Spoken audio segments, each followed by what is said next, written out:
खोल दो पंख मेरे कहता है परिंदा अभी उड़ान बाकी है। जमीन नहीं है मंजिल मेरी अभी पूरा आसमान बाकी है। खोल दो पंख मेरे कहता है परिंदा अभी उड़ान बाकी है। जमीन नहीं है मंजिल मेरी अभी पूरा आसमान बाकी है। लहरों की खामोशी को समंदर की बेबसी ना समझना। जितनी गहराई अंदर है बाहर उतना तूफान बाकी है। हेलो एवरीवन, मैं विजय चौधरी स्वागत करता हूं हमारे YouTube channel RJ career point की ऑनलाइन नर्सिंग क्लासेस में। हमारी जो सेकंड क्लास थी वो है स्टेज ऑफ डेथ या फिर मोर्टिस, यानी कि डेथ के बाद में बॉडी के साथ क्या क्या चीजें घटित होती है, कौन कौन से प्रोसेस में उसका डिग्रेडेशन स्टार्ट होता है, किस हिसाब से वो डैमेज होना स्टार्ट होती है। तो सभी स्टूडेंट रेडी है क्लास के लिए? एनर्जी को आपको आज थोड़ा सेव करके रखना है, क्लास के लिए एनर्जेटिक रहना है, चीजें समझते हुए चलना है।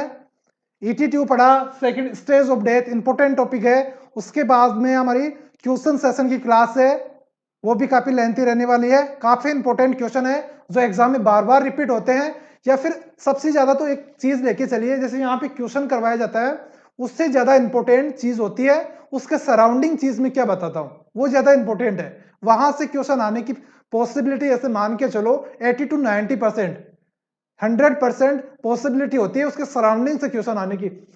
डिटो क्वेश्चन आने की पॉसिबिलिटी कम होती है कि एज इट इज यहाँ क्वेश्चन है वो आपके सामने एग्जाम में देखने को मिले, वो कम चांस होते हैं।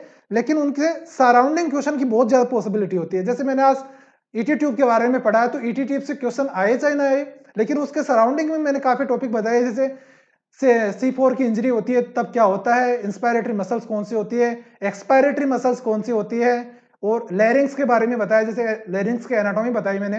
तो वहां से क्वेश्चन हो सकता है कि उसके कार्टिलेज 6 होते हैं, 3 पेयर होते हैं, 3 सिंगल कार्टिलेज होते हैं, कौन सा पूरा उसको सर्कल करता है, कौन सा उसका एंटीरियर और लैटरल एस्पेक्ट बनाता है। तो उसके सराउंडिंग जो टॉपिक होते हैं वो ज्यादा इंपॉर्टेंट होते हैं। उस टॉपिक के साथ साथ सराउंडिंग टॉपिक पर भी आपको बिल्कुल पकड़ बना के हुए चलना है। तो सभी स्टूडेंट रेडी है क्लास के लिए? क्लास को एक बार शेयर कर दीजिए ताकि आपके सभी स्टूडेंट या फ्रेंड्स लाइव आ सके। फिर क्लास को कंटिन्यू करते हैं। अगली क्लास जो क्वेश्चन सेशन की क्लास है वो लेंथी है, वो आप पे डिपेंड करता है कि आप कितने इंटरेस्टेड हो उस क्लास के लिए। रेस्पॉन्स कीजिए, क्लास स्टार्ट करें। स्टेज ऑफ डेथ या फिर नोटिस, यहां से 3 क्वेश्चन आए थे जो अभी एग्जाम लगा था पटना एम्स का, वहां पे 3 क्वेश्चन आए थे यहां से। तो प्रत्येक टॉपिक इंपॉर्टेंट है। काफी पॉसिबिलिटी होती है कि एग्जामिनर एक बार क्वेश्चन बनाना स्टार्ट करता है तो 2-3 क्वेश्चन बना लेता है। टॉपिक काफी छोटा है लेकिन 3 क्वेश्चन थे, 3 क्वेश्चन मैटर करते हैं। एक क्वेश्चन ही सिलेक्शन से आगे पीछे कर देता है, तो क्वेश्चन तो 3 थे यहाँ पे। क्वेश्चन स्टार्ट करें। स्टूडेंट की संख्या इतनी कम है, कैसे भाई? वीडियो को शेयर कीजिए और क्लास को कंटिन्यू कीजिए फिर, ठीक है फ्रेंड्स? जैसे अभी नियर बाई अब कोई एग्जाम नहीं है, आई थिंक जहां तक सितंबर तक वो जिपमेर का एग्जाम है 8 को। कल जिपमेर का जो भी एग्जाम देने जा रहे हैं, wish you all the best सभी स्टूडेंट को। और अच्छे से पेपर करना है, बिल्कुल कूल रह के। जैसे अभी जो 23 फरवरी को एग्जाम लगा था उसका भी कट ऑफ कम था, तो पेपर स्टैंडर्ड बनाता है उसी हिसाब को आपको क्वेश्चन अटेंड करना है। उसके लिए आपको ऑल द बेस्ट सभी स्टूडेंट को जो जिपमेर के एग्जाम देने जा रहे हैं। उसके साथ अपनी स्टडी को कंटिन्यू करके रखना है। जिस स्टूडेंट का सिलेक्शन नहीं हुआ या फिर उनके इर्द गिर्द है, जो उस स्टूडेंट को अभी से अपनी प्रिपरेशन को स्टार्ट करके चलना है, क्योंकि एग्जाम ऐसे मान के चलो आपका सितंबर में तो दिल्ली एम्स को होना ही है, 15 सितंबर उसका फिक्स है। तो अभी से टारगेट कीजिए उसको, तभी जाके 15 सितंबर तक उस लेवल पे आएंगे। तो स्टडी को कंटिन्यू रखना है। ऐसा नहीं कि एग्जाम नहीं है तो स्टडी को ड्रॉप कर देते हैं, थोड़े दिन घूम लेते हैं, उसके बाद में हम जैसे ही फॉर्म फिल होंगे और एग्जाम हम तैयारी करेंगे। आजकल 15-20 दिन लगते हैं एग्जाम के फॉर्म भरने और एग्जाम डेट आने में, तो स्टडी को इस हिसाब से कंटिन्यू रखना है। हाँ जी, 1 साल से कंटिन्यू है, तो आप इसी कंटिन्यू को बनाए रखिए। सिलेक्शन होने वाला है, बिल्कुल नियर बाई हो सिलेक्शन के।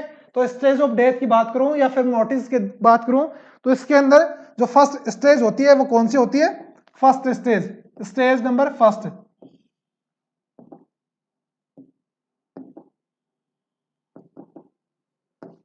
First parlour motives, sorry pallor motives, pallor motives first stage, stage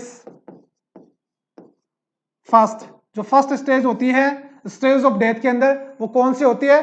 पेलर motives. कौन सी होती है? पेलर मोटिव्स होती है। पेलर मोटिव्स में पेलर का मींस क्या होता है? ये क्वेश्चन आता है काफी, जो एग्जाम में क्वेश्चन पूछता है। देखिए यहां से क्वेश्चन आने की पॉसिबिलिटी क्या रहेगी, जैसे कौन सी स्टेज है, पेलर मोटिव्स कौन सी है, फर्स्ट है, सेकंड है, थर्ड है, या फिर पेलर मोटिव्स में होता क्या है, या फिर जैसे पेलनेस ऑफ स्किन कौन सी स्टेज के अंदर होता है, रिजिडिटी कौन से स्टेज के अंदर होता है, और बॉडी टेम्परेचर डिक्रीज कौन सी में होता है, डिस्कलरेशन ऑफ स्किन कौन सी में होता है। ये करके एग्जाम में क्वेश्चन पूछता है। तो पेलर मोटिव्स का मतलब क्या है? पेलनेस। क्या है? पेलनेस। और मोटिव्स का मतलब क्या है? मोटिव्स का मतलब क्या है? डेथ। क्या है? डेथ। तो इसका टोटल मीनिंग बात करूं मैं पेलर मोटिव्स का टोटल मीनिंग क्या है? Paleness of skin. क्या होती है? पेलनेस, या फिर इसको बोलूं मैं light white colour skin, white skin after death. Death के बाद में जो लगभग 15 से 20 मिनट बाद में जो स्टेज स्टार्ट होती है वो होती है पेलर मोटिव्स। डेथ के जस्ट बाद में, तो उसके अंदर स्किन का क्या होता है? पेलनेस स्टार्ट हो जाता है। तो एग्जाम में क्वेश्चन पूछेगा आपको पेलनेस ऑफ स्किन कौन से स्टेज के अंदर देखने को मिलता है, तो कौन से में? फर्स्ट स्टेज और पेलर मोटिव्स के अंदर ये चीज देखने को मिलती है। नेक्स्ट वन बात करूं सेकंड स्टेज। सेकंड स्टेज कौन सी है? स्टेज सेकंड कौन सी है? स्टेज सेकंड है। इस चीज को आप याद रख लीजिए। जैसे मैंने ये बताया कि हम इसको पढ़ते हैं, स्टेज ऑफ डेथ को पढ़ते हैं, इसको याद रखने के लिए आप एक ट्रिक रख लीजिए, क्योंकि काफी कंफ्यूज होते हैं कि कौन सी स्टेज कब आएगी। तो इसके लिए एक ट्रिक है पर्ल पीडीएस। कौन सी? Perl PDS. इस चीज को कैसे याद रखोगे? आपने पढ़ा होगा प्रेगनेंसी फेल्योर रेट को काउंट करने के लिए कौन सा फॉर्मूला काम में लेते हैं? पर्ल इंडेक्स काम में लेते हैं। कौन सा काम में लेते हैं? पर्ल इंडेक्स काम में लेते हैं। उस पर्ल के नाम से याद रखना है pallor, algor, rigor and livor mortis. और पीडीएफ याद रखना है। पीडीएफ में ऐप को उठा के एस लिख देना, फिर प्यूट्रिफिकेशन, डिकम्पोजिशन और इसके लेटिनाइजेशन। तो पर्ल पीडीएस के नाम से इस चीज को याद रखना है। फर्स्ट पढ़ा पार्लर मोटिव, सेकंड है एल्गर मोटिव्स। जो पर्ल पीडीएस के अंदर सेकंड है वो क्या है? ए का मतलब algor mortis, algor mortis. Second one क्या है? Elgar mortis. एल्गर मोटिव्स का मतलब क्या होता है? एल्गर का मतलब देखिए, एल्गर का मतलब क्या होता है? कूलनेस। क्या होता है? कूलनेस। और मोटिव्स का मतलब सेम ही है, डेथ। इसका मतलब क्या है? कोल्डनेस। क्या है? कोल्डनेस या फिर कूलनेस। क्वेश्चन आया था पटना एम्स के अंदर, बॉडी का टेम्परेचर कौन से स्टेज के दौरान डिक्रीज होता है? To decrease body temperature after death. Death के बाद में जो बॉडी का टेम्परेचर डिक्रीज होता है वो कौन से स्टेज के अंदर होता है? वो होता है एल्गर मोटिव्स।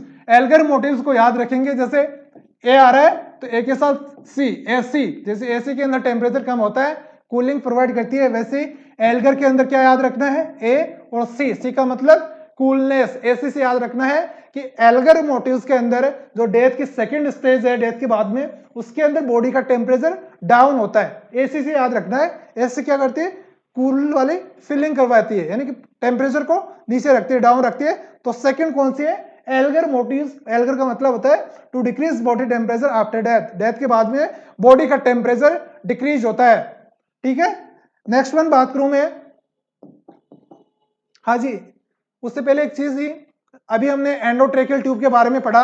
मैंने बताया था कि आपको उसके डायग्राम बताऊंगा मैं कि कफ एंडोट्रेकियल ट्यूब कैसी होती है, अनकफ कैसी होती है, स्निपिंग पोजीशन कैसी होती है, लैरिंगोस्कोप कैसा होता है। इस चीज के बारे में बताया था आपने, मैंने बताया था, आपने किसी ने इस चीज के बारे में याद नहीं बताया? याद दिलाना चाहिए था ना। वो इस टॉपिक के एंड के अंदर मैं बताऊंगा। ये डायग्राम जो ईटी ट्यूब के डायग्राम थे वो इसी क्लास के एंड के अंदर बता के जाऊंगा मैं, आपको याद दिलाना है लास्ट के अंदर। तो सेकंड स्टेज हो गई। थर्ड स्टेज की बात करूं, stage third third stage, stage third. तीसरी स्टेज कौन सी है भाई?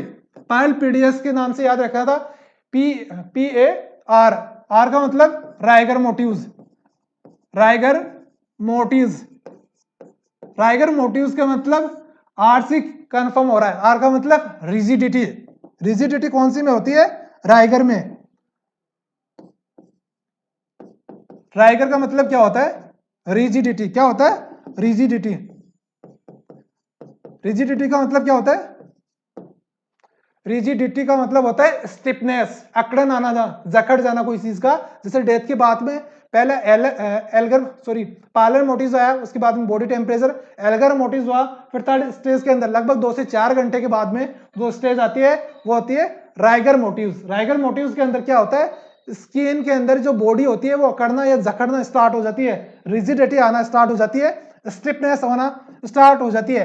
तो इसके अंदर लिखेंगे stiffness of the, stiffness of body occur about 2 to 4 hours, लगभग 2 से 4 घंटे बाद में, 2 to 4 आवर्स, 2 से 4 घंटे के अंदर बॉडी जकड़ना स्टार्ट कर देती है, बॉडी के अंदर स्टिफनेस आना स्टार्ट हो जाती है, वो होती है राइगर मोटिव्स के अंदर। आर से आर याद रखना है आपको, आर से राइगर से रिजिडिटी याद रखना है। तो stiffness of the body occur after death, death के बाद में देखने को मिलती है लगभग 2 से 4 घंटे के बाद में। ये भी एम्स पटना का क्वेश्चन है, किसका? एम्स पटना का। और जो लास्ट वाला पीछे वाला क्वेश्चन था वो भी एम्स पटना के अंदर आया था। तो राइगर मोटिव्स के अंदर क्या होता है? स्टिफनेस होती है, एल्गर मोटिव्स के अंदर बॉडी टेम्परेचर डिक्रीज होता है, और पायलर मोटिव्स के अंदर पेलनेस होती है स्किन की। नेक्स्ट स्टेज के अंदर मूव करते हैं, stage number fourth, stage fourth. Stage fourth कौन सी थी? PARL, पायल पीडीएस का एल देखिए, एल का मतलब क्या था? Lever motives. क्या होता? Lever motives. पायल पीडीएस अपने ट्रिक बनाई थी, उसके अंदर PAR हो गया था। नेक्स्ट वन जो 4 नंबर का था वो क्या था? एल था। एल से मतलब लीवर मोटिव्स। लीवर मोटिव्स के अंदर लीवर का मतलब क्या है? उसका मतलब है ब्लूनेस। क्या होता है? ब्लूइश। बॉडी का जो कलर होता है वो चेंज होना स्टार्ट हो जाता है। Discolouration of the skin after death, discolouration, discolouration of skin after death, death के बाद में स्किन का डिस्कलरेशन स्टार्ट हो जाता है। ये भी क्वेश्चन एम्स पटना का है, लास्ट जो अभी जो एग्जाम लगा था उसके अंदर आया था, एम्स पटना। उसके अंदर पूछा था डिस्कलरेशन ऑफ द स्किन कौन से स्टेज के अंदर होता है? तो कौन से स्टेज के अंदर होता है? लीवर मोटिव्स के अंदर होता है discolouration of the skin after death, death के बाद में स्किन का डिस्कलरेशन होता है। उसका कारण क्या है? क्यों होता है स्किन का डिस्कलरेशन? वो होता है settling of, settling of, settling of the blood in lower, lower कौन सा? Dependent portion, dependent portion,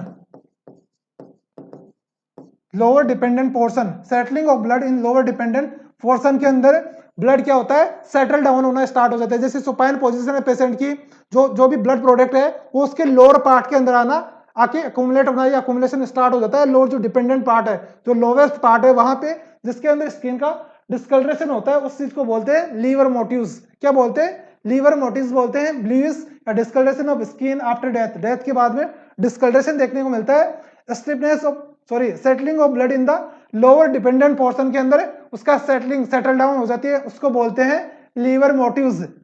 next one बात करूं, stage number 5, stage fifth. Stage fifth कौन सी है? पीडीएस, पायल पीडीएस, पायल पीडीएस के अंदर पी, प्यूट्रिफिकेशन, प्यूट्रिफिकेशन है। ये आपको नाम याद रखना है, यहां से कोई ज्यादा क्वेश्चन नहीं आता। लेकिन स्टेज नंबर 5 की बात करूं तो प्यूट्रिफिकेशन होता है। इसका मतलब क्या होता है? बॉडी का सड़ना स्टार्ट हो जाता है, यहां से बदबू आना स्टार्ट हो जाती है फिफ्थ स्टेज से। Stage number 6, stage number 6, stage number 6 के अंदर क्या होता है? डिकम्पोजिशन, बॉडी का अपघटन स्टार्ट हो जाता है। डिकम्पोजिशन, डिकम्पोजिशन, वो होता है स्टेज नंबर 6 के अंदर। ये आपको नाम ही याद रखना है, स्टेज नंबर 7। स्टेज नंबर 7 के अंदर क्या है? स्केलेटनाइजेशन।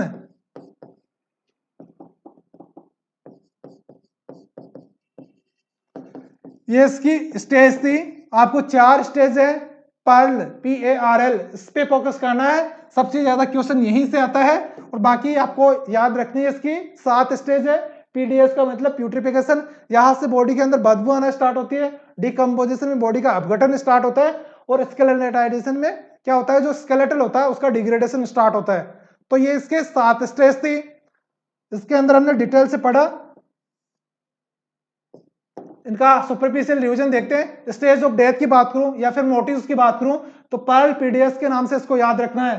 PARL PDS, पर्ल PDS से याद रखना है। स्टेज नंबर फर्स्ट है पैरलल मोटिव्स। पैरलल मोटिव्स का मतलब क्या होता है? पेलनेस।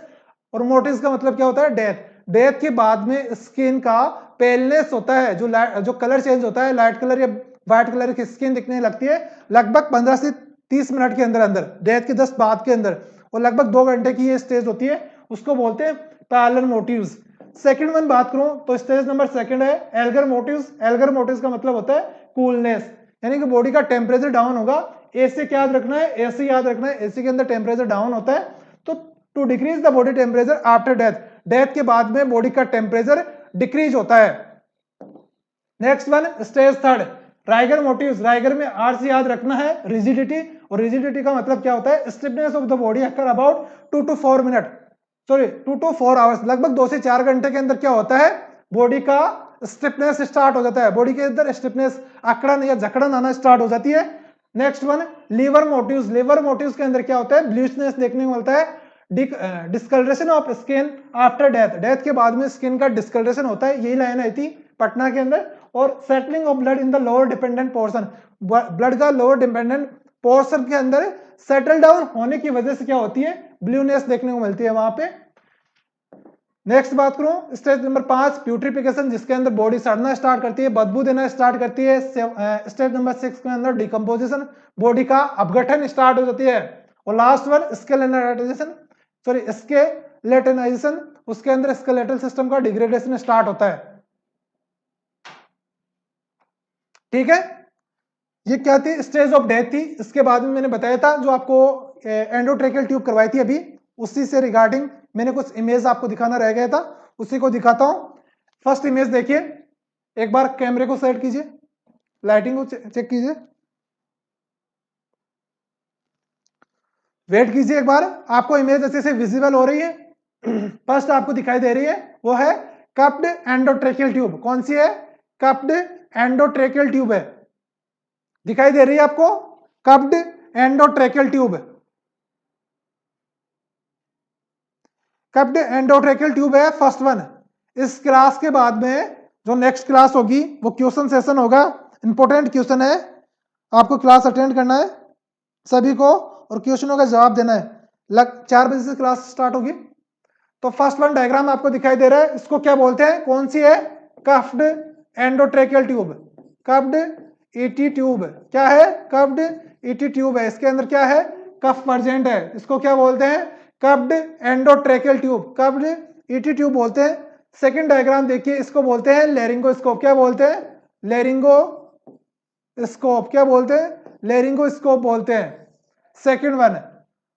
सेकंड वन डायग्राम है, उसको क्या बोलते हैं? लेरिंगोस्कोप बोलते हैं। फर्स्ट वन पढ़ा हमने ईटी ट्यूब के बारे में, जो कप थी, इसको बोलते हैं मिगिल्स फोर्सेप, मैगिल्स फोर्सेप, जो किसके अंदर एक्सीडेंटल यदि डिसलोकेज होती है ट्यूब, एंडोट्रेकियल ट्यूब, उस दौरान मैगिल्स फोर्सेप काम में लेते हैं उसको इंसर्ट करने के लिए ट्रेकिया के अंदर वापस से, वो होती है मैगिल्स फोर्सेप। नेक्स्ट वन देखिए, ये आपको पोजीशन दिखाई दे रही है, उसको बोलते हैं स्नीपिंग पोजीशन। कौन सी पोजीशन? स्नीपिंग पोजीशन देते हैं। इसको हम लेरिंगोस्कोप है, लेरिंगोस्कोप का मैंने यूज बताया था कि लेरिंग्स को विजुअलाइज करने के लिए लेरिंगोस्कोप काम में लेते हैं। जो लास्ट ईयर जो एग्जाम में क्वेश्चन आया था, लेरिंगोस्कोप डाल के ऐसे ईटी ट्यूब डाल रहा था, तो वो प्रोसीजर कौन सी थी? एंडोट्रेकियल इंट्यूबेशन, ईटी ट्यूब का इंसर्शन था वो। देखिए यहाँ पे जो इसका हेड है उसके नीचे देखिए पिल्लो यूज कर रहा है, ना कि रोज पोजीशन है। रोज पोजीशन में पेशेंट के शोल्डर के नीचे पिल्लो यूज करते हैं रोज पोजीशन में, जो कहां में लेते हैं, ट्रेकेस्टोमी के अंदर।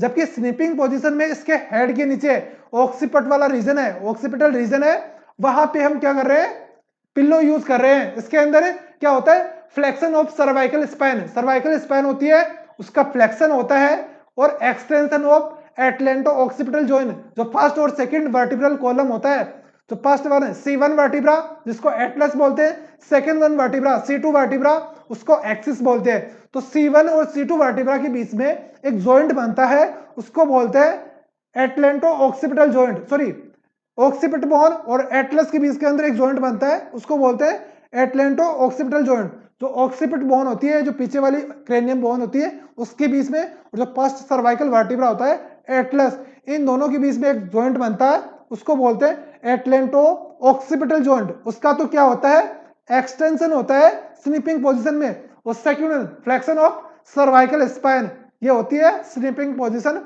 ड्यूरिंग एंड्रोट्रेकियल ट्यूब इंट्यूबेशन के दौरान। और रोज पोजीशन होती है उसके अंदर पेशेंट के शोल्डर के नीचे हम पिल्लो यूज करते हैं, वो होती है हमारी रोज पोजीशन। वो कहां में लेते हैं, किसके अंदर, ट्रेकियोस्टोमी के अंदर। नेक्स्ट में देखिए अनकफ एंडोट्रेकियल ट्यूब, अनकफ एंडोट्रेकियल ट्यूब, इसके अंदर कोई कफ नहीं है, एंडोट्रेकियल ट्यूब ईटी ट्यूब कौन सी होगी, अनकफ होगी, इसको बोलते हैं अनकफ एंडोट्रेकियल ट्यूब। ठीक है, ये कुछ डायग्राम थे जो ईटी ट्यूब के रिगार्डिंग थे। कफ अनकफ एंडोट्रेकियल ट्यूब को क्या होती है, स्निफिंग पोजीशन क्या होती है, लेरिंगोस्कोप को कैसे इंसर्ट करते हैं, ये इसके रिगार्डिंग कुछ इंपॉर्टेंट डायग्राम थे जो एग्जाम में क्वेश्चन आते हैं जहां से। तो आपको टॉपिक के साथ साथ वो चीजें भी आपको क्लियर करते हुए चलना है। तो ये आज के 2 क्लासे हो गई आपकी। फर्स्ट वन हमने पढ़ा था एनजी ट्यूब, नेसोगैस्ट्रिक ट्यूब जब इंसर्ट करते हैं तब पोजीशन देते हैं, जैसे high Fowler with head tilt forward, ये वाली पोजीशन किसके अंदर, देखिए आप कंफ्यूज हो रहे हो, 3 पोजीशन है, 3 चीजें हैं। एक तो एनजी ट्यूब इंसर्ट करते हैं, इनको मैं क्लियर कर देता हूं एक बार। NG tube, NG tube, ET tube,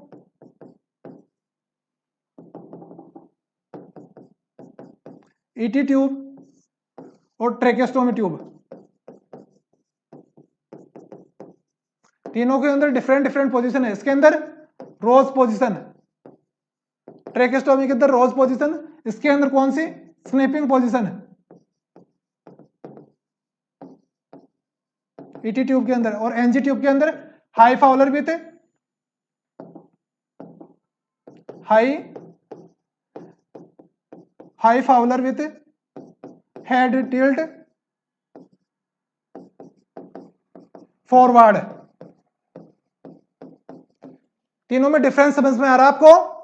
देखो एनजी ट्यूब इंसर्ट करते हैं उस दौरान high Fowler with head tilt forward position, high Fowler position देखिए पेशेंट की गर्दन को, जो उसका चिन रीजन होता है उसको कहां पे, चेस्ट के ऊपर टच करना होता है, ये वाली पोजीशन होती है, वो एनजी ट्यूब नेसोगैस्ट्रिक ट्यूब इंसर्ट करते हैं उस दौरान होती है। जबकि स्निपिंग पोजीशन में क्या होता है, पेशेंट के जो एटलेंटो ऑक्सीपिटल जॉइंट है, मैं बात कर रहा था, जो हमारी ऑक्सीपिट बोन है, जो क्रेनियम की जो पीछे वाली बोन होती है उसको बोलते हैं ऑक्सीपिटल बोन, और first cervical vertebra, first cervical vertebra होता है उसका नाम होता है एटलस। जब ऑक्सीपिट और एटलस के बीच में जॉइंट बनता है उसको बोलते हैं एटलेंटो ऑक्सीपिटल जॉइंट, उसका तो एक्सटेंशन होता है और किसका, सर्वाइकल का फ्लेक्शन होता है। तो ये चीज देखने को मिलती है स्निपिंग पोजीशन के अंदर, किसके अंदर, स्निपिंग पोजीशन, जो एंडोट्रेकियल इंट्यूबेशन के दौरान काम में लेते हैं।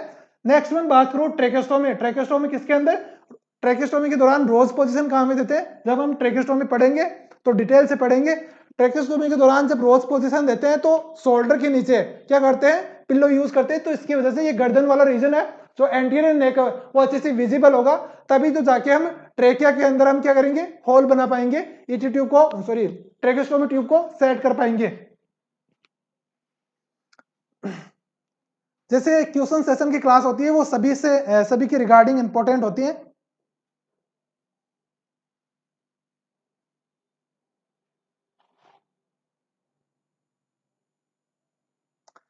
तो इसके रिगार्डिंग ये इंपॉर्टेंट टॉपिक थे, ईटी ट्यूब्स के रिगार्डिंग और स्टेज ऑफ डेथ, दोनों इंपॉर्टेंट टॉपिक है। आपको थ्योरी यहाँ पे पढ़ा दी गई, उसके बाद में आपको क्वेश्चन आपको प्रैक्टिस करना है। 4 बजे मिलते हैं आपसे क्वेश्चन के साथ, इंपॉर्टेंट क्वेश्चन है, मिस नहीं करना है, सभी स्टूडेंट को अटेंड रहना है।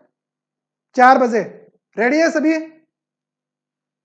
क्लास लेने के सभी रेडी है या क्लास को पोस्टपोन करें? जवाब दीजिए सभी। क्लास के लिए जो 4 बजे से क्लास होनी है क्वेश्चन सेशन की, वो बताइए आप।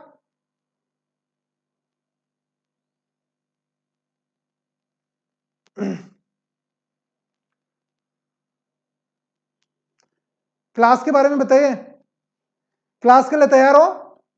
क्वेश्चन की क्लास होगी जो लेंथी होगी, 4 बजे से क्लास होगी, तो मान के चलिए 6-7 बजे तक क्लास होगी। तो रेडी हो? गुड। तो 4 बजे मिलते हैं आपसे। हाँ जी, पोस्टपोन नहीं करें, कंटिन्यू करते हैं। 4 बजे मिलते हैं आपसे। सभी स्टूडेंट 4 बजे से क्लास है, उसके लिए सभी स्टूडेंट शेयर कर दीजिए क्लास को, काफी इंपॉर्टेंट क्लास है। और जो स्टूडेंट जिपमेर के एग्जाम देने जा रहे हैं वो एक बार क्लास को जरूर देखें, क्लास एग्जाम देने से पहले, क्योंकि काफी इंपॉर्टेंट टॉपिक है। उसके सराउंडिंग में काफी टॉपिक टच करने वाला हूं, जहां से फंडामेंटल के मैक्सिमम पोर्शन एक दूसरे से कोरिलेट होते हुए चलेगा। काफी इंपॉर्टेंट क्लास है। तो 4 बजे मिलते हैं फिक्स, 4 बजे। 14 मिनट बाकी है, आप रेस्ट कर लीजिए 14 मिनट, उसके बाद में आपसे मिलते हैं 4 बजे। इंपॉर्टेंट क्लास है। ठीक है friends, thank you, wish you all the best.